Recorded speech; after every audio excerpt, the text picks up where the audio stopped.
Welcome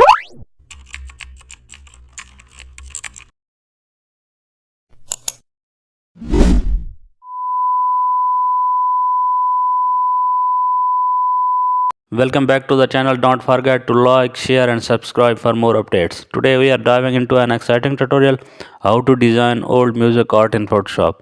In this tutorial you will learn how to create vignette inspired music cover that capture the essence of golden music era. We will start by setting up a square canvas perfect for album covers. Then we will pick a retro color palette with a faded bronze, muted reds, and warm yellows to give that nostalgic tones. Next, we will import an old microphone, vinyl record, and classic guitar image to set the mood. Use grunge paper texture. We will add aged and warmed out look.